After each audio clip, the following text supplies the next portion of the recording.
নমস্কার, Bandita and mother's ব্লগে সকলকে স্বাগত জানাই। এই চা নিয়ে বসে পড়েছি। এত গরম হচ্ছে, পারা যাচ্ছে না, রাত্রিরে ঘুম হচ্ছে না। কখন ঘুম ভেঙে গেছে, এখন বাজে 6:45 বাজে, 6:45 বাজে।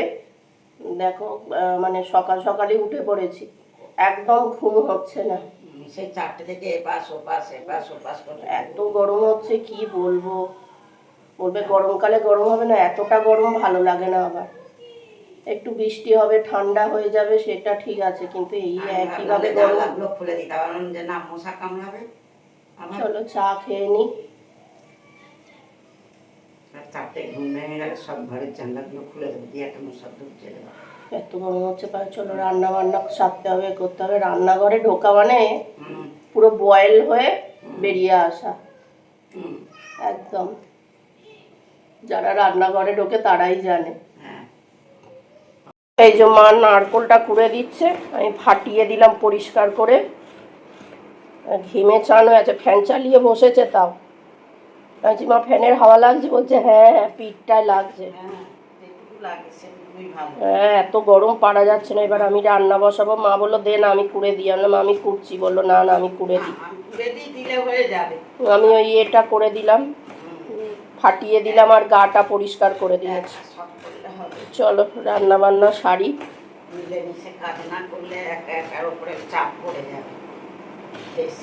এই যে পার্শে মাছগুলো ভাজবো, ভেজে নিয়ে আর ঝিঙে আর কালো জিরে দিয়ে পাতলা করে ঝোল করব। এই যা গরম পড়েছে, আর ওই কালকে মাংস মানে ওই গিলে মেটে চচ্চড়ি খেয়ে আর কিছু খাবার মানে ওরকম রিচ খাবার ইচ্ছেই নেই।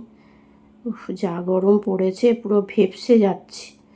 আর তার ওপর হচ্ছে যে এই এতে রান্নাঘরে ঢুকলে তো পুরো বয়েলড হয়ে যাচ্ছি পুরো। এই কালো জিরে ফোড়ন দিলাম, ঝিঙেগুলো দিয়ে এবার ভালোভাবে ভেজে নেব, নাহলে একটু ঝিঙের কাঁচা গন্ধ বেরোবে। ওই জন্য একটু ভেজে নিয়ে একটু হলুদ, নুন আর এই কাঁচা লঙ্কা বাটা দেবো, আর কিচ্ছু দেবো না।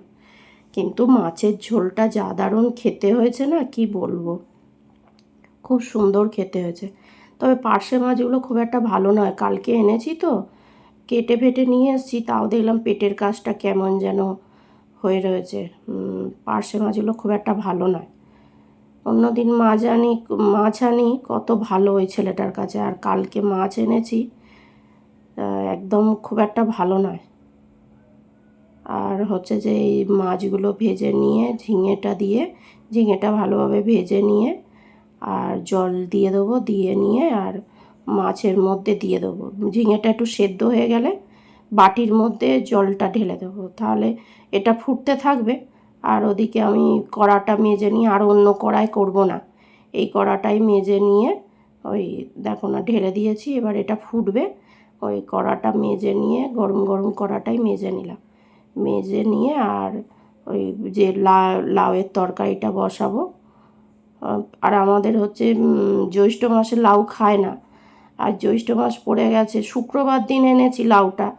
এবার তখনও জ্যৈষ্ঠ মাস পড়েনি, তা আবার মাকে বলছি মা জ্যৈষ্ঠ মাসে তো লাউ খেতে নেই। মা বললো হ্যাঁ, কিন্তু মা আবার দেখলো যে জ্যৈষ্ঠ মাস পড়ে গেছে, বলে অজান্তে আনলে কিছু হয় না, কেননা তখনও তো আর জ্যৈষ্ঠ মাস পড়েনি, তা হচ্ছে যে অসুবিধে হবে না। যাই হোক, বড় মা বলছে যখন, আর অজান্তেই তো আনা হয়েছে, যে জ্যৈষ্ঠ মাস কবে পড়ছে তো জানি না, দেখিনি। তা যাই হোক, মা বললো আর আনবি না লাউ। হ্যাঁ, তুমিও বাজারে গেলে একটু মনে করে দিও। আর এই বড়িগুলো না একদম ভালো নয়, বলে হাতে করা বড়ি, একদম নয় গো, ডালের বড়ি নয়। তেল কতটা দিলাম, বড়িটায় সব তেলটা টেনে নিল, একদম ভালো বড়ি নয়। আর আজকে লাউয়ের তরকারি, আজকে দুটো তরকারি খুব ভালো হয়েছে। লাউয়ের তরকারিটা অনেক দিন বাদে এরম নারকেল দিয়ে বড়ি দিয়ে এরমভাবে করলাম, নাহলে তো চিংড়ি মাছ দিয়ে করা হয়। বড়ি দিয়ে নারকেল দিয়ে করে না খুব সুন্দর খেতে লেগেছে, খুব ভালো হয়েছে। আর এরম বলো তো, নুন ঝাল মিষ্টি তিনটেই সমান হয়েছে। যখন তরকারিতে তিনটেই সমান হয় না, তখন তরকারি ভালোই হয়। তা যাই হোক, আর রান্নাঘরে না একদম থাকতে পারছি না পুরো। আর এই ঘরে এসে এখন রাত্রিবেলা তো ভয়েস ওভার দিচ্ছি ধরো, একদম এই ঘরে এসেও ভয়েস ওভার দিতে পারছি না, ফ্যান অফ তো। ফ্যান চালালে তো আবার ফ্যানের আওয়াজটা আসবে। এই মানে গরমে পুরো ঘেমে চান হয়ে যাচ্ছি। মানে আমরা যে এত কষ্ট করে ভয়েস ওভার দিই, এত কষ্ট করে, তারপরে যদি ভিউজ না হয়, তারপর ভিডিও যদি কেউ না দেখে, তারপর টেনে টেনে দেখে, তাহলে তো মানে ভিডিও করতে মানে মানে ইচ্ছে করে না আর সেইভাবে।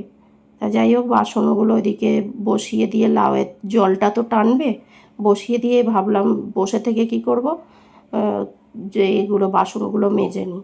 তা যাই হোক, এই অবধি যারা ভিডিওটা দেখেছো তারা একটা লাইক দিও, কমেন্ট করো, সাবস্ক্রাইব করো।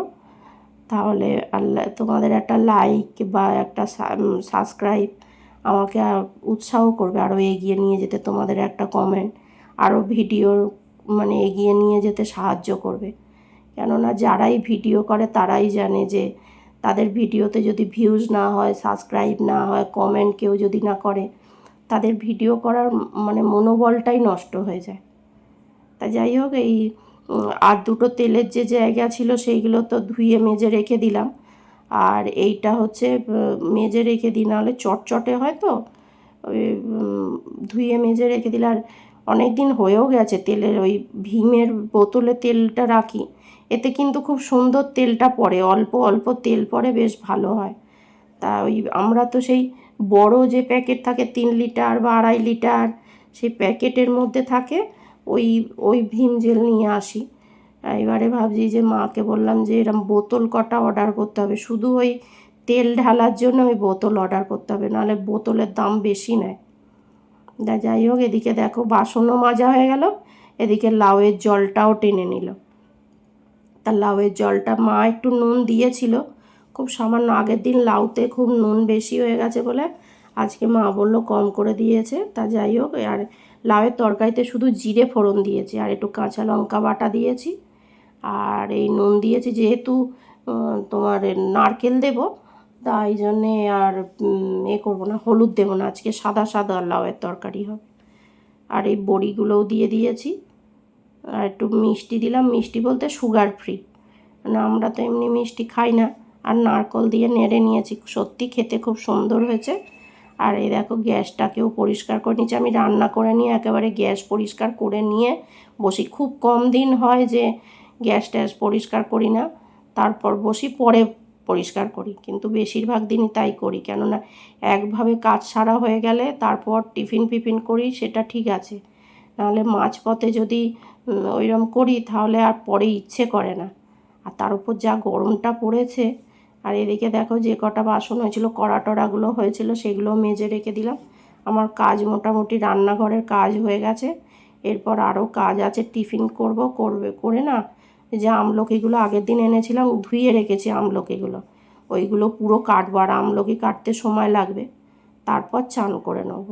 ব্রেকফাস্ট করব, ফল আর টক দই, আর এর মধ্যে একটু মধু দিয়ে নিয়েছি, ব্যাস আজকের এই ব্রেকফাস্ট। চলো ব্রেকফাস্টটা সেরে নিই। এই খেতে বসছি সবে, আমলকি কাটলাম, এক গাদা আমলকি এনেছিলাম, সেইগুলো কাটলাম, সব কেটে রোদ্দুরে দিলাম। আর এই আজকে হচ্ছে লাউয়ের তরকারি, বড়ি দিয়ে আর নারকেল দিয়ে, আর হচ্ছে পার্শে মাছের ঝোল, ঝিঙে আর কালো জিরে দিয়ে, আর এই চাটনি। এই যে মা অফিস থেকে এলো, ডগিগুলোকে বিস্কুট দেওয়া হলো, তারপর আমি রুটি ফুটি করছিলাম, মা এসে চা করলো, তরকারি গরম করা হয়ে গেছে, আর এই মা চা করলো, এবার চা খাই। খুব গরম পড়েছে, ফ্যান ছাড়া থাকাই যাচ্ছে না, গা হাত পা জ্বালা করছে। চলো চা খেয়ে নি। আজকে ডিনারে কি আছে? রুটি, চাল কুমড়োর তরকারি, লাউয়ের তরকারি, একটু মাংস আছে, মাছের ঝোল আছে, এই ডিনার হয়ে যাবে। চলো, যাই হোক, ওই ডগিটাকে খেতে দিয়ে এলাম, তারপরে মা এসে বাসন টাসন মাজলো, ভাতটা আমি মেখে দিয়েছিলাম, মা দিয়ে এসছে। ভিডিওটা তাহলে এখানেই শেষ করছি। তোমরা সবাই সুস্থ থেকো, ভালো থেকো, সাবধানে থেকো। আর ভিডিওটা যদি ভালো লেগে থাকে তাহলে লাইক করো, কমেন্ট করো, সাবস্ক্রাইব করো। দেখা হচ্ছে নতুন একটি ব্লগে।